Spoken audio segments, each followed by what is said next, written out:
Lettre aux Hébreux. Chapitre 1. Autrefois, Dieu a parlé à nos ancêtres par les prophètes, à bien des reprises et de bien des manières. Maintenant, à la fin de ces jours, il nous a parlé par un Fils, qu'il a établi héritier de toutes choses, et par l'intermédiaire de qui il a fait les systèmes de choses. Il est le reflet de la gloire de Dieu, et la représentation exacte de son être même, et il soutient toutes choses par sa parole puissante. Après avoir fait une purification pour nos péchés, il s'est assis à la droite de la majesté dans les hauteurs. Ainsi, il est devenu d'autant plus supérieur aux anges qu'il a hérité d'un nom plus excellent que le leur. Par exemple, auquel des anges Dieu a-t-il jamais dit « Tu es mon fils, aujourd'hui je suis devenu ton père » Et encore, « Moi je deviendrai son père, et lui il deviendra mon fils » Mais quand il introduit de nouveau son premier-né dans le monde, il dit « Que tous les anges de Dieu lui rendent hommage ». De plus, il dit à propos des anges « Il fait de ses anges des esprits, de ses ministres une flamme de feu ». Mais à propos du Fils, il dit « Dieu est ton trône à tout jamais, et le sceptre de ton royaume est le sceptre de droiture. Tu as aimé la justice, et tu as haï le mépris de la loi. C'est pourquoi Dieu, ton Dieu, t'a oint avec l'huile de joie plus que tes compagnons. Et, au commencement, ô Seigneur, tu as posé les fondations de la terre, et les cieux sont les œuvres de tes mains. Ils périront, mais toi, tu subsisteras. Et comme un vêtement, ils s'useront tous, et tu les rouleras comme un manteau, comme un vêtement, et ils seront remplacés. Mais toi tu es le même, et tes années ne s'achèveront jamais. Mais à propos duquel des anges a-t-il jamais dit « Assieds-toi à ma droite, jusqu'à ce que je place tes ennemis comme un escabeau sous tes pieds » Ne sont-ils pas tous des esprits pour un saint service, envoyés pour servir ceux qui vont hériter du salut? Chapitre 2. Voilà pourquoi il nous faut prêter une attention plus qu'ordinaire aux choses que nous avons entendues, pour ne jamais aller à la dérive. Car si la parole transmise par des anges s'est révélée certaine, et si toute transgression et tout acte de désobéissance ont reçu une punition conforme à la justice, comment échapperons-nous à la punition si nous négligeons un salut si grand? Car ce salut a commencé à être prêché par l'intermédiaire de notre Seigneur et a été confirmé pour nous par ceux qui l'ont entendu, tandis que Dieu y ajoutait son témoignage par des signes, des prodiges et diverses œuvres de puissance, et par l'Esprit Saint distribué selon sa volonté. Car ce n'est pas à des anges qu'il a soumis la terre habitée à venir dont nous parlons. Mais quelque part, un certain témoin a dit « Qu'est-ce que l'homme pour que tu penses à lui? Ou un fils d'homme pour que tu t'occupes de lui? Tu l'as fait de peu inférieur aux anges, tu l'as couronné de gloire et d'honneur, et tu l'as établi sur les œuvres de tes mains.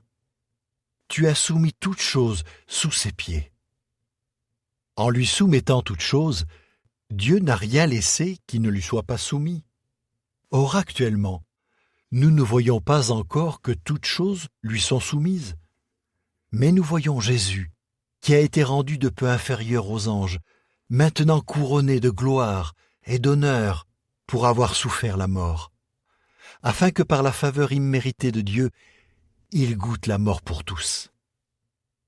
Car, pour amener beaucoup de fils à la gloire, il convenait que celui pour qui et par qui toute chose existe rende parfait au travers de souffrances l'agent principal de leur salut. Car celui qui sanctifie et ceux qui sont en train d'être sanctifiés sont tous issus d'un seul.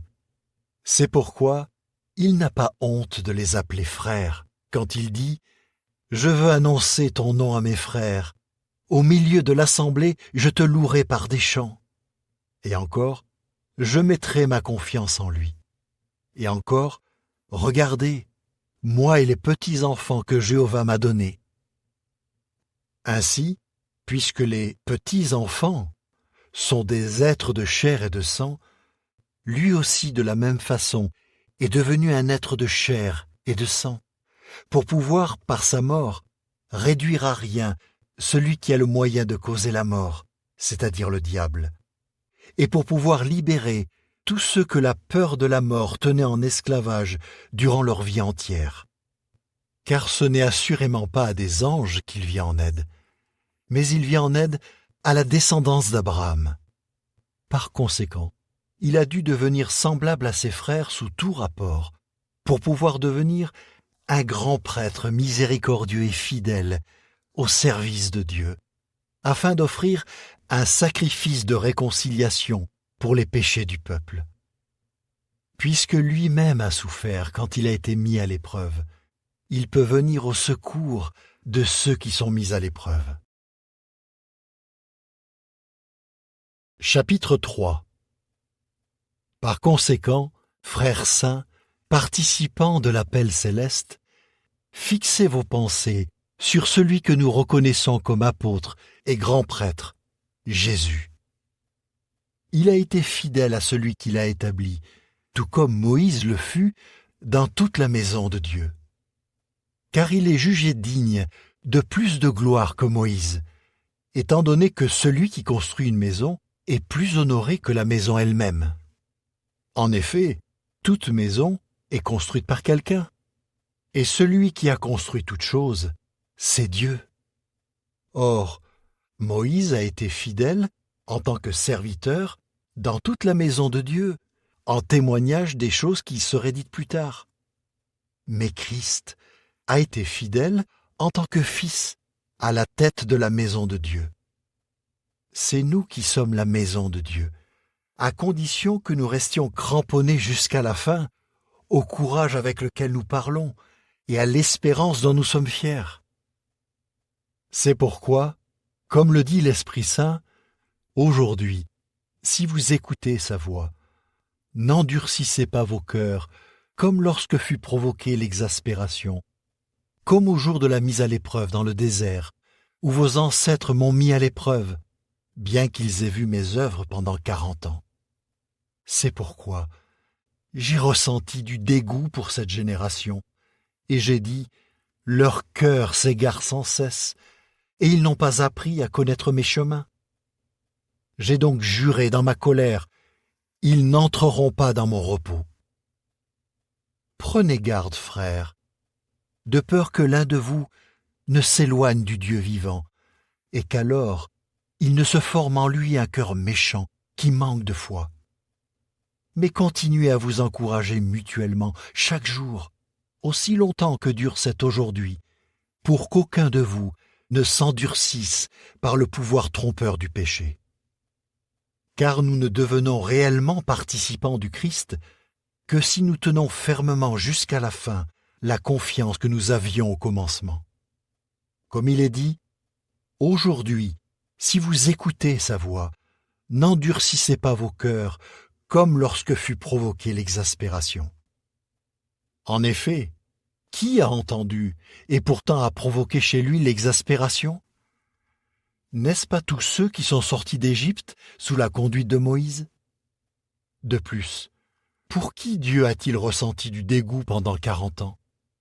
N'est-ce pas pour ceux qui avaient péché et dont les cadavres tombèrent dans le désert? Et à qui a-t-il juré qu'il n'entrerait pas dans son repos? N'est-ce pas à ceux qui avaient désobéi? Ainsi, nous voyons qu'ils n'ont pas pu entrer à cause de leur manque de foi. Chapitre 4. Donc, puisque la promesse d'entrer dans son repos est toujours en vigueur, soyons sur nos gardes, de peur que l'un d'entre vous soit considéré comme indigne d'elle. Car la bonne nouvelle nous a été annoncée, tout comme à eux, mais la parole qu'ils ont entendue ne leur servit à rien, parce qu'ils n'étaient pas unis par la foi à ceux qui écoutèrent. En effet, nous qui exerçons la foi, nous entrons dans le repos, au sujet duquel il a dit « J'ai donc juré dans ma colère, ils n'entreront pas dans mon repos », alors que ses œuvres étaient achevées depuis la fondation du monde. Car au sujet du 7e jour, il a dit quelque part ce qui suit « Et Dieu s'est reposé de toutes ses œuvres le 7e jour. » Et il a encore dit « Ils n'entreront pas dans mon repos. » Donc, puisqu'il reste possible à certains d'y entrer, et que ceux à qui la bonne nouvelle avait été annoncée d'abord n'y sont pas entrés à cause de leur désobéissance, il fixe de nouveau un certain jour en disant, longtemps après, dans le psaume de David, « Aujourd'hui », comme il a été dit plus haut, « Aujourd'hui, si vous écoutez sa voix, n'endurcissez pas vos cœurs. » Car si Josué les avait conduits dans un lieu de repos, Dieu n'aurait pas par la suite parlé d'un autre jour. Il reste donc un repos de sabbat pour le peuple de Dieu. En effet, l'homme qui entre dans le repos de Dieu se repose lui aussi de ses œuvres, comme Dieu des siennes. Faisons donc tout notre possible pour entrer dans ce repos, afin que personne ne tombe et ne suive un tel exemple de désobéissance. Car la parole de Dieu est vivante et puissante. Elle est plus aiguisée qu'aucune épée à 2 tranchants, et elle pénètre jusqu'à diviser l'âme d'avec l'esprit, et les jointures d'avec la moelle. Et elle est capable de discerner les pensées et les intentions du cœur. Et aucune créature n'est cachée au regard de Dieu, mais toutes choses sont nues et mises à découvert aux yeux de celui à qui nous devons rendre compte. Ainsi, puisque nous avons un grand prêtre souverain qui a traversé le ciel, Jésus le Fils de Dieu, tenons fermement la déclaration publique de notre foi en lui. Car nous n'avons pas un grand prêtre incapable de compatir à nos faiblesses, mais un grand prêtre qui sous tout rapport a été mis à l'épreuve comme nous, mais sans péché. Avançons-nous donc vers le trône de la faveur imméritée, en parlant avec confiance, pour recevoir miséricorde et trouver faveur imméritée, afin d'être secourus au bon moment. Chapitre 5. Car tout grand prêtre pris parmi les hommes est établi pour servir Dieu en leur faveur, afin d'offrir des dons et des sacrifices pour les péchés. Il peut traiter avec compassion les ignorants et les égarés, puisqu'il se heurte lui aussi à sa propre faiblesse, raison pour laquelle il doit faire des offrandes pour ses propres péchés, comme il le fait pour ceux du peuple. Un homme ne s'attribue pas cet honneur lui-même, mais il le reçoit seulement lorsqu'il est appelé par Dieu, comme Aaron le fut. De même, le Christ ne s'est pas attribué lui-même la gloire de devenir grand prêtre, mais il a été glorifié par celui qui lui a dit « Tu es mon fils, aujourd'hui je suis devenu ton père ». Comme il le dit ailleurs, « Tu es prêtre pour toujours à la manière de Melchisédek ». Durant sa vie sur terre, Christ a adressé des supplications ainsi que des requêtes, avec des cris puissants et des larmes, à celui qui pouvait le sauver de la mort. Et il a été entendu favorablement en raison de sa crainte de Dieu. Bien que fils, il a appris l'obéissance par les souffrances qu'il a subies. Et après avoir été rendu parfait, il est devenu cause de salut éternel pour tous ceux qui lui obéissent, parce qu'il a été désigné par Dieu comme grand prêtre à la manière de Melchisédek. Nous avons beaucoup à dire à son sujet, mais ce sont des choses difficiles à expliquer parce que vous êtes devenus durs d'oreille. Car bien que maintenant vous devriez être des enseignants, vous avez de nouveau besoin qu'on vous enseigne à partir du début les choses élémentaires des déclarations sacrées de Dieu, et vous avez de nouveau besoin de lait au lieu de nourriture solide. Car celui qui continue de se nourrir de lait ne connaît pas la parole de justice, car c'est un petit enfant. Mais la nourriture solide est pour les gens mûrs, pour ceux dont les facultés de discernement sont exercées par l'usage à distinguer et le bien et le mal.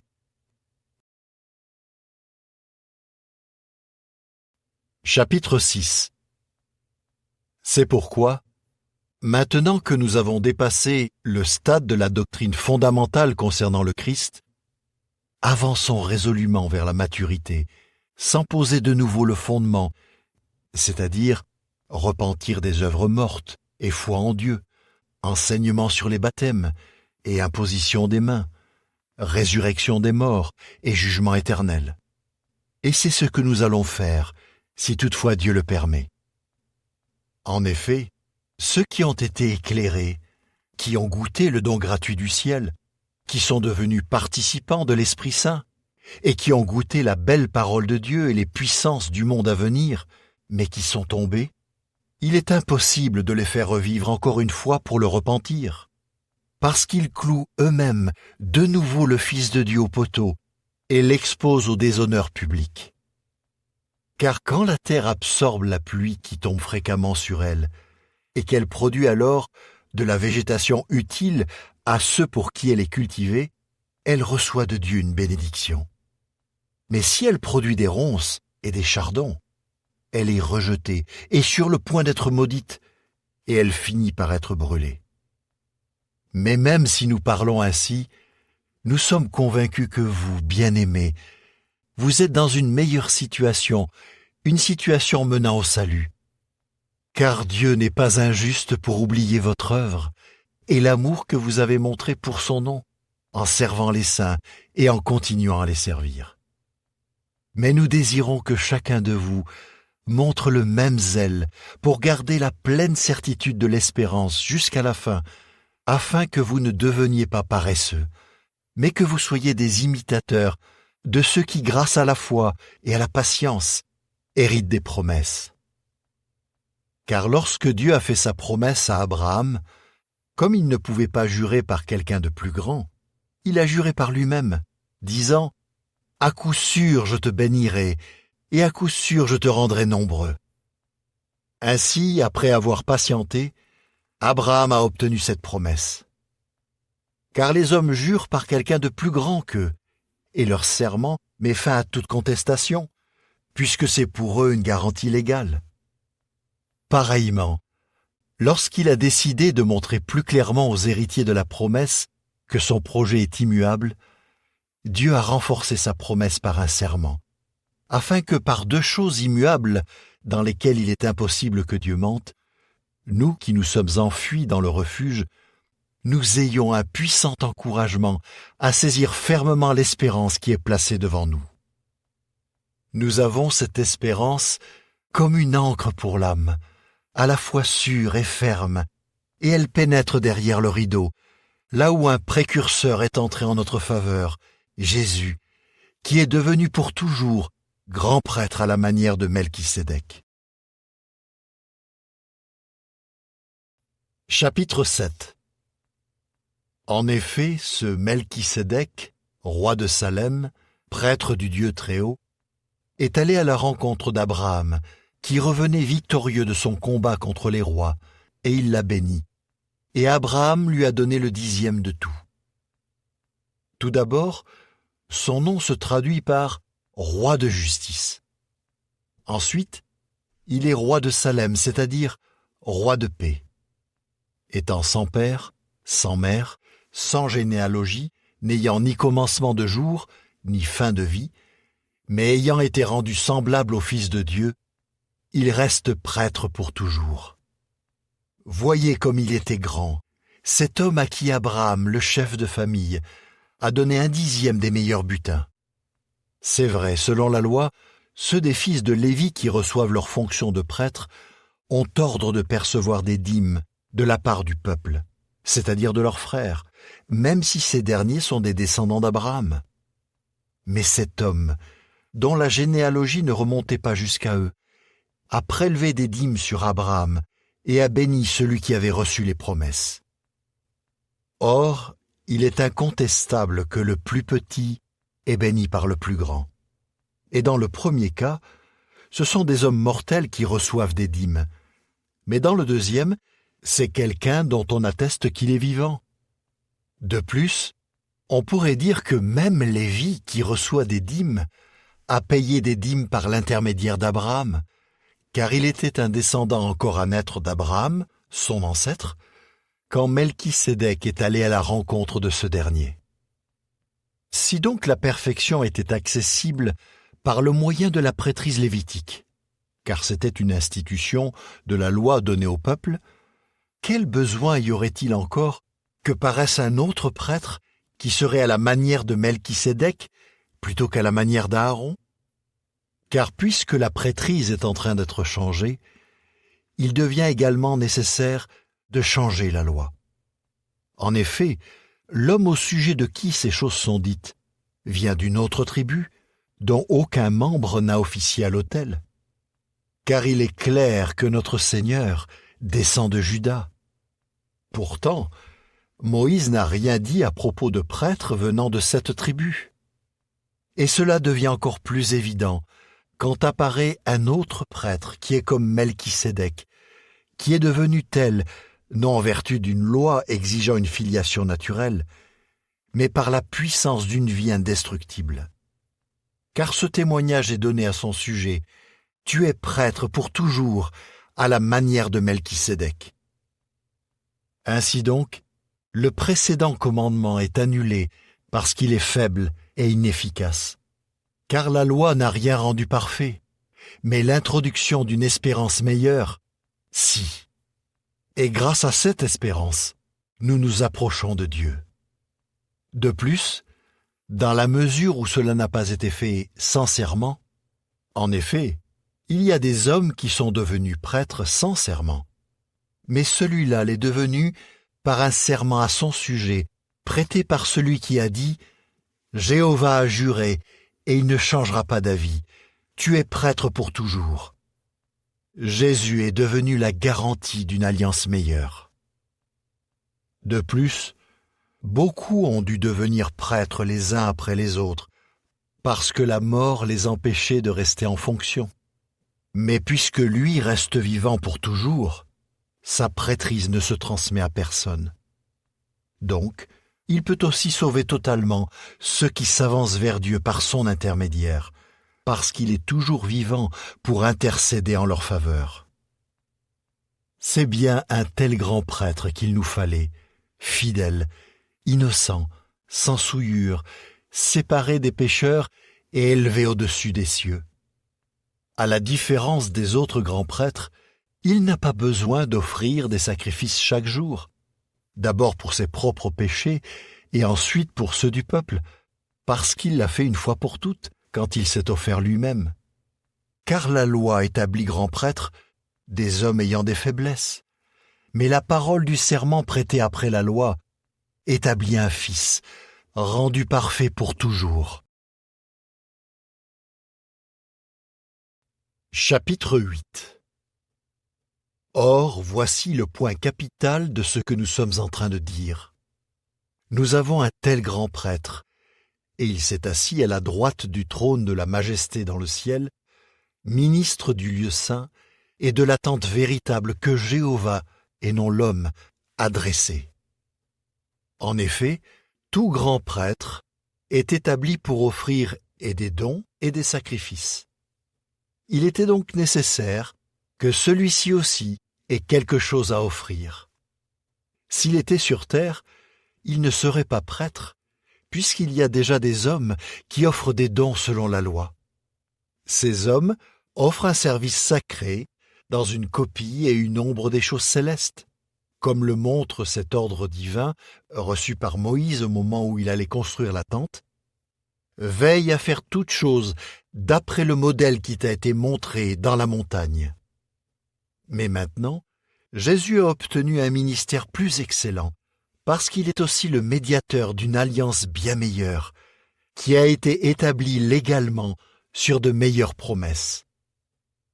Si cette première alliance avait été irréprochable, une deuxième n'aurait pas été nécessaire. Car c'est bien un reproche qu'il fait au peuple lorsqu'il dit « Écoutez, déclare Jéhovah, un jour viendra où je ferai avec le peuple d'Israël et avec le peuple de Juda une alliance nouvelle. Cette alliance ne sera pas comme celle que j'ai faite avec leurs ancêtres, le jour où je les ai pris par la main pour les faire sortir d'Égypte. Puisqu'ils ne sont pas restés dans mon alliance, j'ai cessé de me soucier d'eux, dit Jéhovah. Car voici l'alliance que je ferai avec le peuple d'Israël après ces jours-là, dit Jéhovah. Je mettrai mes lois dans leur esprit, et je les écrirai dans leur cœur. Oui, je deviendrai leur Dieu, et ils deviendront mon peuple. Et ils n'enseigneront plus chacun son concitoyen, et chacun son frère en disant « Vous devez connaître Jéhovah », car ils me connaîtront tous, du plus petit au plus grand d'entre eux. Je serai miséricordieux à l'égard de leurs actions injustes, et je ne me souviendrai plus de leurs péchés. En disant « alliance nouvelle », il a rendu la précédente périmée. Or ce qui est périmé et qui vieillit est sur le point de disparaître. Chapitre 9.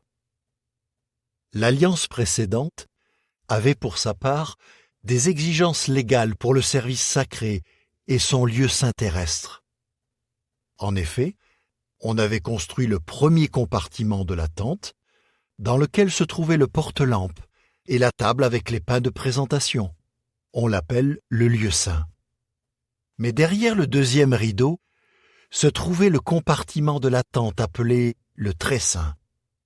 Il y avait là un encensoir en or et l'arche de l'alliance entièrement recouverte d'or, dans laquelle se trouvait la jarre en or contenant la manne, le bâton d'Aaron qui avait bourgeonné et les tablettes de l'alliance. Et au-dessus de l'arche se trouvaient les chérubins glorieux, couvrant de leur ombre le couvercle de l'arche. Mais ce n'est pas le moment de parler de cela en détail. Ces choses ayant été construites de cette façon, les prêtres entrent régulièrement dans le premier compartiment de la tente pour accomplir les services sacrés.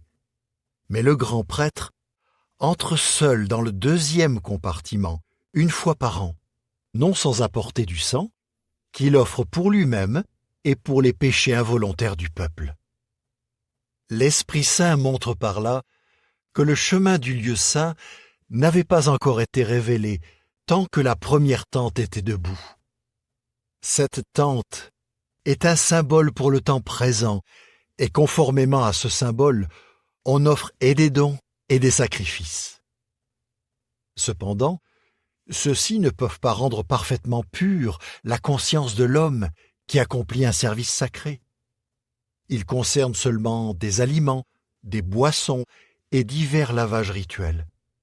C'étaient là des exigences légales concernant le corps physique, et elles furent imposées jusqu'au temps fixé pour redresser les choses. Cependant, lorsque Christ est venu, comme grand prêtre des bienfaits qui ont déjà eu lieu, il est entré dans la tente plus grande et plus parfaite, qui n'est pas faite par des mains, c'est-à-dire qui n'est pas de cette création. Il est entré dans le lieu saint, non pas avec le sang de boucs et de jeunes taureaux, mais avec son propre sang, une fois pour toutes, et il a obtenu pour nous une délivrance éternelle. Car si le sang de bouc et de taureau, et si la cendre de génisse, dont on asperge ceux qui sont souillés, sanctifie pour la purification de la chair, combien plus le sang du Christ, qui grâce à un esprit éternel s'est offert lui-même à Dieu sans tache, purifiera-t-il notre conscience des œuvres mortes pour que nous puissions offrir un service sacré au Dieu vivant.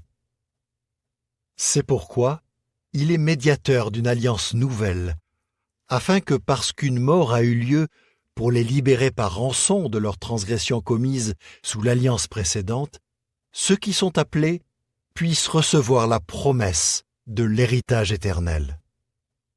Car là où il y a alliance, il faut que la mort de l'homme faisant l'alliance soit établie. Car une alliance est validée par la mort, puisqu'elle n'est pas en vigueur tant que l'homme faisant l'alliance est en vie. C'est pourquoi l'alliance précédente non plus n'est pas entrée en vigueur sans que du sang soit répandu. Car après avoir énoncé à tout le peuple chaque commandement de la loi, Moïse prit le sang des jeunes taureaux et des boucs avec de l'eau, de la laine écarlate et de l'hysope, et il aspergea le livre et tout le peuple en disant « Ceci est le sang de l'alliance que Dieu vous a ordonné de respecter. » Il aspergea également avec le sang la tente et tous les récipients du Saint-Service. Oui, selon la loi, presque toutes choses sont purifiées avec du sang, et s'il n'y a pas de sang répandu, il n'y a pas de pardon. Il était donc nécessaire que les copies des choses qui sont dans le ciel soient purifiées par ces moyens. Mais les choses célestes exigent des sacrifices bien meilleurs. Car Christ n'est pas entré dans un lieu saint fait par des mains, qui est une réplique de la réalité, mais dans le ciel même, où il se présente maintenant devant Dieu en notre faveur. Et ce n'était pas pour s'offrir lui-même plusieurs fois, comme lorsque le grand prêtre entre dans le lieu saint d'année en année, avec du sang qui n'est pas le sien. Autrement, il aurait dû souffrir plusieurs fois depuis la fondation du monde. Mais maintenant, il s'est manifesté une fois pour toutes, dans la période finale des systèmes de choses, pour abolir le péché grâce au sacrifice de sa personne. Et de même qu'il est réservé aux hommes de mourir une fois pour toutes, mais après cela de recevoir un jugement, de même aussi, le Christ a été offert une fois pour toutes, afin de porter les péchés de beaucoup. Et la deuxième fois qu'il apparaîtra, ce sera en dehors du péché, et il sera vu par ceux qui l'attendent ardemment pour leur salut. Chapitre 10. En effet, puisque la loi possède du nombre des bonnes choses à venir, mais pas la substance même des choses, elle ne peut jamais, par les mêmes sacrifices offerts continuellement chaque année, rendre parfaits ceux qui s'approchent de Dieu. Autrement, n'aurait-on pas cessé d'offrir ces sacrifices, puisque ceux qui font un service sacré n'auraient plus, une fois purifiés, aucune conscience de leurs péchés? Ces sacrifices sont plutôt un rappel des péchés année après année, car il est impossible que le sang de taureau et de bouc enlève les péchés. C'est pourquoi, quand il entre dans le monde, il dit « Tu n'as voulu ni sacrifice ni offrande, mais tu m'as préparé un corps.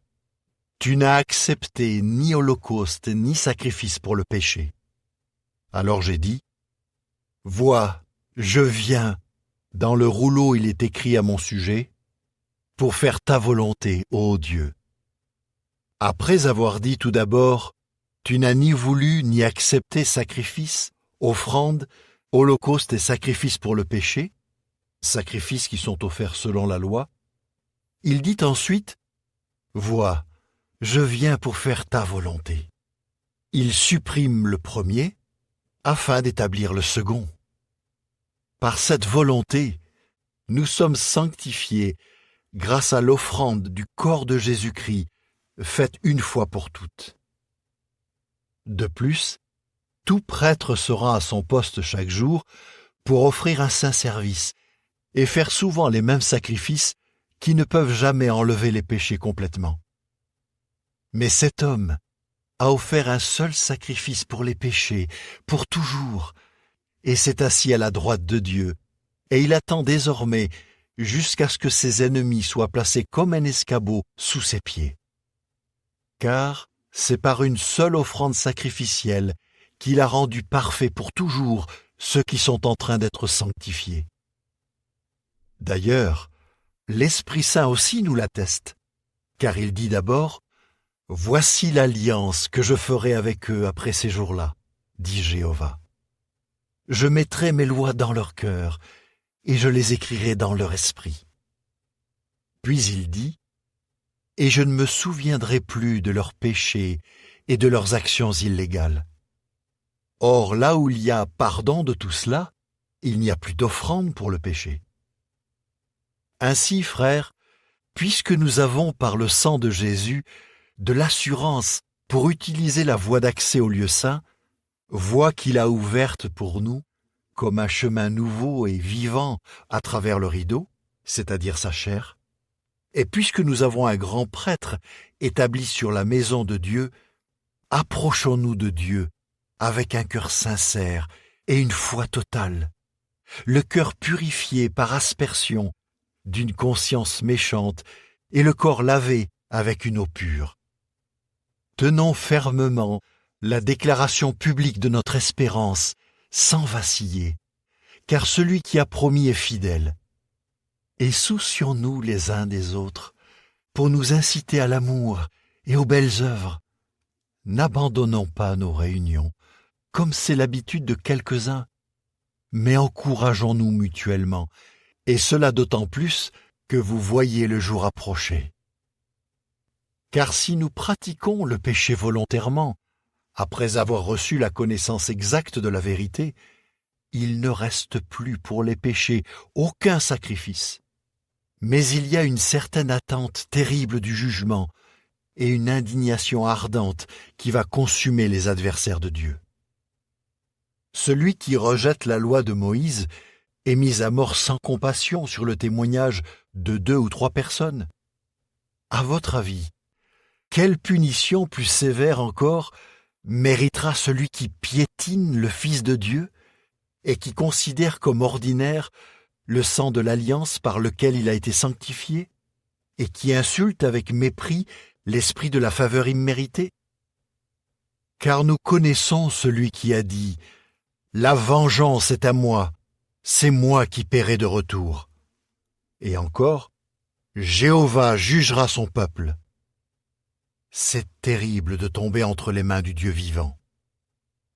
Cependant, rappelez-vous sans cesse les jours passés où, après avoir été éclairés, vous avez enduré un grand combat avec des souffrances. Tantôt vous avez été exposés publiquement aux insultes et aux persécutions, tantôt vous vous êtes tenus aux côtés de ceux qui subissaient de telles choses. Car vous avez eu de la compassion pour ceux qui étaient en prison, et vous avez accepté avec joie le pillage de vos biens, sachant que vous avez, vous, une possession meilleure et durable. Par conséquent, ne renoncez pas à votre assurance, elle sera généreusement récompensée, car il vous faut de l'endurance, afin qu'après avoir fait la volonté de Dieu, vous receviez l'accomplissement de la promesse. Car encore très peu de temps, et celui qui vient arrivera, et il ne tardera pas. Mais mon juste vivra en raison de la foi, et s'il recule, je ne prends pas plaisir en lui. Or, nous ne sommes pas de ceux qui reculent pour la destruction, mais de ceux qui ont foi pour sauver leur vie. Chapitre 11. La foi est la certitude absolue de ce qu'on espère, la preuve évidente de réalités invisibles. C'est en raison d'une telle foi, en effet, que les hommes du passé ont reçu un témoignage favorable. Par la foi, nous comprenons que les systèmes de choses ont été agencés par la parole de Dieu, de sorte que ce qui est visible est venu à l'existence à partir de ce qui est invisible. Par la foi, Abel a offert à Dieu un sacrifice de plus grande valeur que celui de Caïn. Et en raison de cette foi, il a reçu le témoignage qu'il était juste, car Dieu a approuvé ses dons. Et bien qu'il soit mort, par sa foi il parle encore. Par la foi, Enoch a été déplacé pour ne pas voir la mort, et on ne le trouvait nulle part, parce que Dieu l'avait transféré. Avant d'être transféré, il avait reçu le témoignage qu'il avait plu à Dieu. D'ailleurs, sans la foi, il est impossible de plaire à Dieu, car celui qui s'avance vers Dieu doit croire qu'il existe et qu'il devient celui qui récompense ceux qui le cherchent de tout cœur. Par la foi, Noé, après avoir été divinement averti de choses qu'on ne voyait pas encore, a été rempli de crainte de Dieu et a construit une arche pour sauver sa famille. Et grâce à cette foi, il a condamné le monde et il est devenu héritier de la justice qui résulte de la foi. Par la foi, Abraham, lorsqu'il a été appelé, a obéi en partant de chez lui, vers un lieu qu'il devait recevoir en héritage. Il est parti sans savoir où il allait. Par la foi, il a habité en étranger, dans la terre de la promesse, comme dans une terre étrangère, et il a habité sous des tentes avec Isaac et Jacob, les héritiers avec lui de la même promesse. Car il attendait la ville ayant de vraies fondations, ville dont Dieu est le concepteur et le bâtisseur. Par la foi aussi, Sarah a reçu le pouvoir de concevoir une descendance, alors qu'elle avait passé l'âge, puisqu'elle a considéré comme fidèle celui qui avait fait la promesse. C'est pourquoi, d'un seul homme qui était pour ainsi dire mort, sont nés des enfants, aussi nombreux que les étoiles du ciel, et aussi innombrables que les grains de sable du bord de la mer. Dans la foi, tous ceux-là sont morts, sans avoir reçu l'accomplissement des promesses. Mais ils les ont vus de loin et les ont salués, et ils ont déclaré publiquement qu'ils étaient des étrangers et des résidents temporaires dans le pays. En effet, ceux qui parlent de cette manière montrent clairement qu'ils recherchent un lieu qui leur appartienne.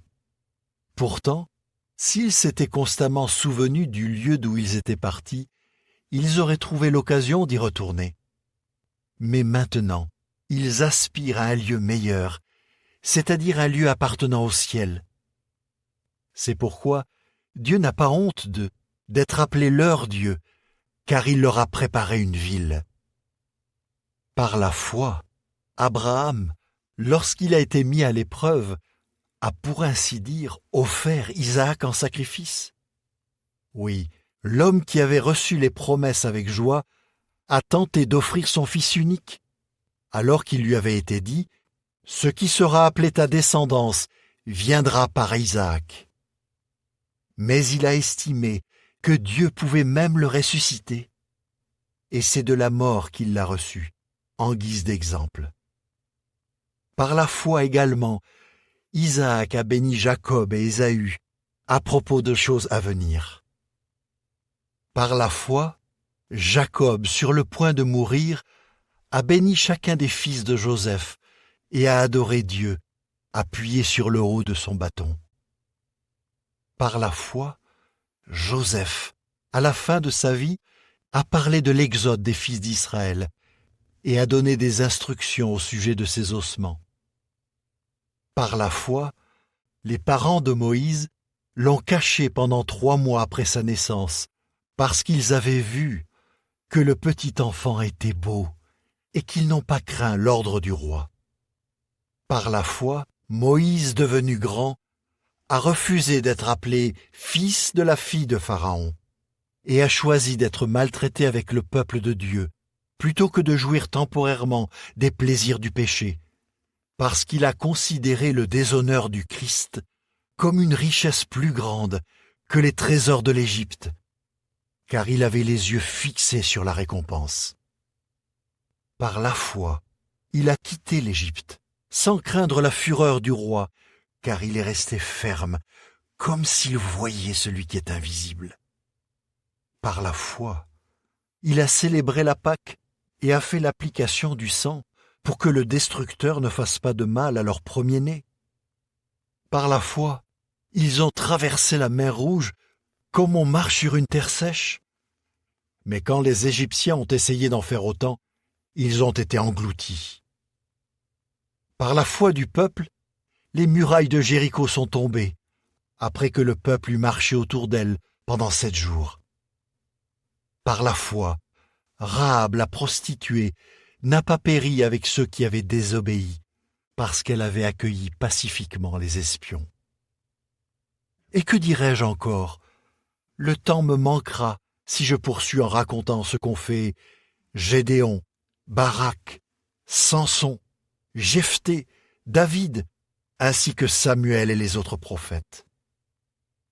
grâce à la foi, ils ont vaincu des royaumes, favorisé la justice, obtenu des promesses, fermé la gueule des lions, éteint la violence du feu, échappé aux tranchants de l'épée. Ils ont été rendus forts alors qu'ils étaient faibles. Ils sont devenus puissants dans la guerre. Ils ont mis en déroute des armées d'invasion. Des femmes ont reçu par une résurrection leurs proches qui étaient morts. Mais d'autres hommes ont été torturés parce qu'ils n'acceptaient pas de libération par quelque rançon afin de parvenir à une meilleure résurrection. Oui, d'autres ont subi comme épreuve des moqueries et des coups de fouet, et même les chaînes et la prison. Ils ont été lapidés, éprouvés quant à leur foi, sciés en deux, tués par l'épée. Ils sont allés ici et là vêtus de peaux de mouton ou de chèvre, étant dans le besoin, dans la persécution, maltraités. Et le monde n'était pas digne d'eux. Ils ont erré dans les déserts et les montagnes, dans les grottes et les cavernes de la terre. Pourtant, tout cela, bien qu'ayant reçu de Dieu un témoignage favorable en raison de leur foi, n'ont pas obtenu l'accomplissement de la promesse, car Dieu avait prévu quelque chose de meilleur pour nous, afin qu'ils ne soient pas rendus parfaits sans nous. Chapitre 12. Donc, nous aussi, puisque nous sommes entourés d'une si grande nuée de témoins, débarrassons-nous de tout poids et du péché qui nous entrave facilement, et courons avec endurance la course qui est placée devant nous, en gardant les yeux fixés sur l'agent principal de notre foi et celui qui la rend parfaite, Jésus. Pour la joie qui était placée devant lui, il a enduré un poteau de supplice, méprisant la honte, et il s'est assis à la droite du trône de Dieu. Oui, considérez attentivement celui qui a enduré tant de propos hostiles que des pécheurs lui ont adressés contre leurs propres intérêts. Ainsi, vous ne vous fatiguerez pas et vous ne vous découragerez pas. Dans votre combat contre ce péché, vous n'avez encore jamais résisté au point que votre sang soit versé. Et vous avez complètement oublié l'exhortation qui s'adresse à vous comme à des fils. Mon fils, ne méprise pas la correction de Jéhovah et ne te décourage pas quand il te réprimande. Car Jéhovah corrige ceux qu'il aime. Oui, il fouette tous ceux qui l'accueillent comme fils. Ce que vous endurez contribue à votre correction. Dieu vous traite comme ses fils. Or, quel est le fils que son père ne corrige pas? Mais si vous ne recevez pas cette correction, c'est que vous êtes des enfants illégitimes, pas des fils. D'ailleurs, nos pères humains nous corrigeaient, et nous les respections. Ne devrions-nous pas, pour pouvoir vivre, nous soumettre plus volontiers au Père de notre vie spirituelle? Car eux nous ont corrigés pendant peu de temps, comme il leur semblait bon. Mais lui nous corrige pour notre bien, pour que nous devenions saints comme lui. Aucune correction, c'est vrai, ne semble sur le moment être une cause de joie, mais plutôt une cause de tristesse. Cependant, par la suite, elle rapporte à ceux qu'elle a formés un résultat paisible, la justice. C'est pourquoi, fortifiez les mains pendantes et les genoux faibles, et continuez à faire des sentiers droits pour vos pieds, afin que ce qui est boiteux ne se démette pas, mais plutôt guérisse. Recherchez la paix avec tous, et la sanctification, sans laquelle aucun homme ne verra le Seigneur. Veillez soigneusement à ce que personne ne se prive de la faveur imméritée de Dieu, afin qu'aucune racine vénéneuse ne pousse pour causer du trouble et que beaucoup ne soient souillés par elle. Veillez également à ce qu'il n'y ait parmi vous aucune personne ayant une conduite sexuelle immorale ou méprisant les choses sacrées comme Ésaü qui a cédé ses droits de premier-né en échange d'un seul repas. Vous savez que plus tard, quand il a voulu hériter de la bénédiction, il a été rejeté. En effet, bien qu'il ait fortement essayé, avec larmes, d'obtenir un changement d'avis, il n'a pas réussi. Car vous ne vous êtes pas approché de quelque chose de palpable et d'embrasé par le feu, ni d'un nuage sombre, ni d'une obscurité épaisse, ni d'une tempête, ni d'une sonnerie de trompette, ni d'une voix prononçant des paroles, une voix telle qu'en l'entendant, le peuple a supplié qu'il ne leur soit plus rien dit d'autre. Car il ne pouvait pas supporter l'ordre suivant. Si même une bête touche la montagne, il faudra la lapider. Cette manifestation était si terrifiante que Moïse a dit « Je suis effrayé et tremblant ». Mais vous vous êtes approchés du mont Sion et de la ville du Dieu vivant, la Jérusalem céleste, et de myriades d'anges, tous réunis, et de l'assemblée des premiers-nés qui ont été inscrits dans le ciel, et de Dieu, le juge de tous, et des vies spirituelles des justes qui ont été rendus parfaits, et de Jésus, le médiateur d'une alliance nouvelle, et du sang aspergé qui parle mieux que le sang d'Abel.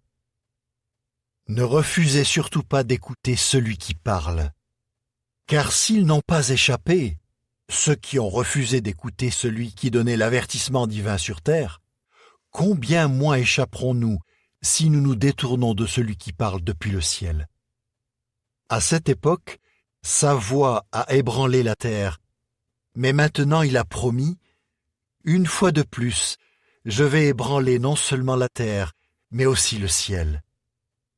Or l'expression « une fois de plus » indique la suppression des choses qui sont ébranlées, choses qui ont été faites, afin que les choses qui ne sont pas ébranlées continuent d'exister.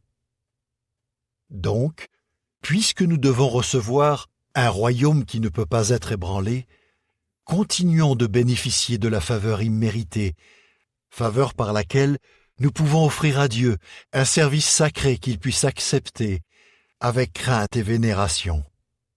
Car notre Dieu est un feu dévorant. Chapitre 13. Continuez à manifester de l'amour fraternel. N'oubliez pas l'hospitalité, car grâce à elle, certains ont, sans le savoir, logé des anges. Pensez à ceux qui sont en prison, comme si vous étiez emprisonnés avec eux, et à ceux qui sont maltraités, puisque vous aussi, vous êtes dans un corps physique. Que le mariage soit honoré de tous, et que le lit conjugal soit sans souillure, car Dieu jugera ceux qui commettent des actes sexuels immoraux ou des adultères. Que votre manière de vivre ne soit pas guidée par l'amour de l'argent. Contentez-vous de ce que vous avez. Car il a dit « Je ne te quitterai jamais, et je ne t'abandonnerai jamais ». De sorte que, remplis de courage, nous pouvons dire « Jéhovah est mon secours, je n'aurai pas peur. Que peut me faire l'homme ?» Souvenez-vous de ceux qui vous dirigent, qui vous ont dit la parole de Dieu, et en observant attentivement le résultat de leur conduite, imitez leur foi. Jésus-Christ est le même, hier, aujourd'hui et pour toujours. Ne vous laissez pas égarer par des enseignements divers et étrangers, car il vaut mieux que le cœur soit affermi par la faveur imméritée que par des aliments qui ne sont d'aucun profit à ceux qui leur accordent beaucoup d'importance. Nous avons un autel auquel ceux qui accomplissent un service sacré à la tente n'ont pas le droit de se nourrir, car les corps des animaux, dont le sang est apporté dans le lieu saint par le grand prêtre, comme sacrifice pour le péché, sont brûlés hors du camp. C'est pourquoi Jésus aussi a souffert hors de la ville pour sanctifier le peuple par son propre sang. Allons donc à lui, hors du camp, en portant le déshonneur qu'il a porté, car nous n'avons pas ici de ville permanente, mais nous cherchons ardemment celle qui est à venir.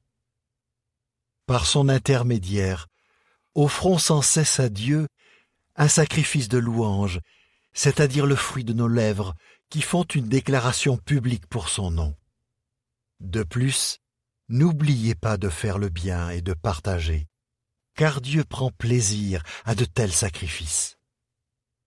Obéissez à ceux qui vous dirigent et soyez soumis, car ils veillent constamment sur vous, en hommes qui rendront compte, pour qu'ils le fassent avec joie et non en soupirant, car cela serait à votre désavantage. Priez sans cesse pour nous, car nous sommes convaincus d'avoir une bonne conscience, étant donné que nous voulons bien nous conduire en toutes choses. Mais je vous recommande tout particulièrement de prier pour que je vous sois rendu plus tôt. Que le Dieu de paix, qui a fait remonter d'entre les morts le grand berger des brebis, notre Seigneur Jésus, avec le sang d'une alliance éternelle, vous fournisse toute bonne chose pour faire sa volonté, accomplissant en nous, par l'intermédiaire de Jésus-Christ, ce qui est agréable à ses yeux. À Dieu soit la gloire à tout jamais. Amen. Frères, je vous recommande d'écouter patiemment cette parole d'encouragement, car la lettre que je vous ai écrite est courte. Sachez que notre frère Timothée a été relâché. S'il vient bientôt, je serai avec lui quand je vous verrai. Adressez mes salutations à tous ceux qui vous dirigent et à tous les saints. Les frères d'Italie vous envoient leurs salutations. Que la faveur imméritée soit avec vous tous.